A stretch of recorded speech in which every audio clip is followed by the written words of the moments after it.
Bonjour les amis, nous retrouvons l'évangile de Marc au chapitre 6, les versets 14 et 29. Alors les versets 14 et 29, c'est un peu un intermède, parce que vous savez, vous vous souvenez hier, Jésus a envoyé ses 12 disciples en mission. Et donc pendant qu'ils sont en mission, Marc décide de nous faire un petit interlude, non pas musical mais historique, nous parlant de la mort de Jean-Baptiste. Mort de Jean-Baptiste qui a des conséquences puisque maintenant, en fait, tout le monde entend parler de Jésus. Certains en Galilée pensent que Jésus est un prophète, comme même titre qu'Élie et d'autres grands prophètes juifs, mais certains susurrent qu'éventuellement Jésus serait un Jean-Baptiste ressuscité, ce qui préoccupe énormément Hérode, et je vais vous expliquer pourquoi. Comme bien souvent dans les histoires glauques de la Bible, le problème vient d'une femme qui s'appelle Hérodiade. Hérodiade avait épousé Hérode Philippe, qui était le fils d'Hérode le Grand, avec qui elle avait une fille qu'on a appelée, ou que la Bible a appelée Salomé. Voilà.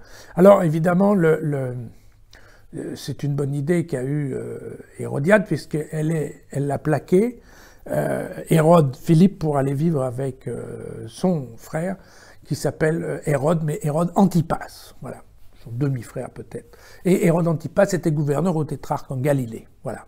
Ils sont là, et il y a une fête qui est donnée, un banquet qui est donné chez Hérode, où on fait danser Salomé, et comme Salomé danse bien, Hérode lui dit, écoute, dis-moi ce que tu veux, et je te le donnerai.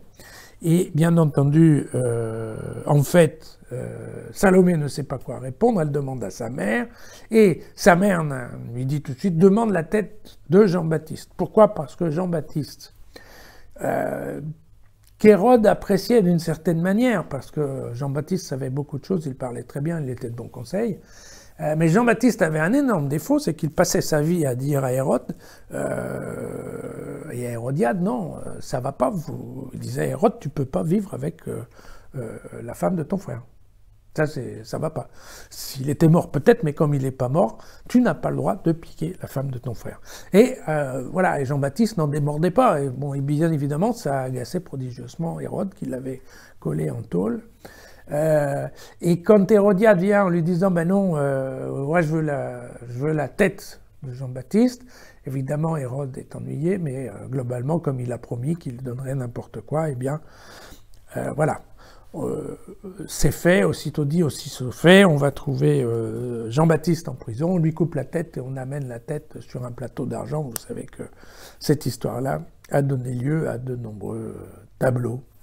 Depuis au moins le XIe siècle, il y a énormément de peintures sur ce sujet terrible. N'est-ce pas? Alors,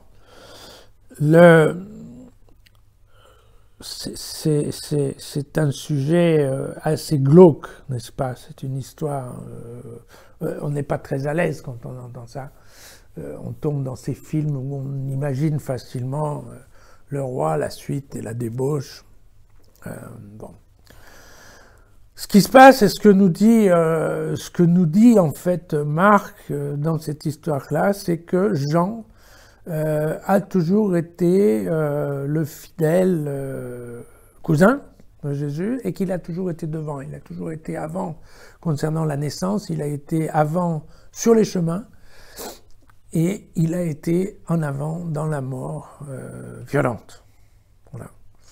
Et donc il y a bien cette histoire en fait, en racontant cette mort violente, Marc commence à mettre une petite pierre dans son échafaudage. Vous savez, qui est cet homme?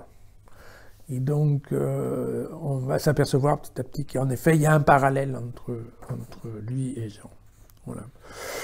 Et c'est uniquement l'objectif de ce petit interlude. Alors, ce que dit l'histoire, la petite histoire, c'est que Salomé, en fait, entre-temps, a épousé le fils d'Hérode Antipas. Enfin bon, je vous passe les détails. À un moment, elle a voulu marcher sur un lac qui était gelé, la glace a cassé, son corps s'est enfoncé, mais la tête est restée dehors, et la glace s'est refermée autour de la tête, ce qui fait que elle avait la tête sur un plateau de cristal. Voilà.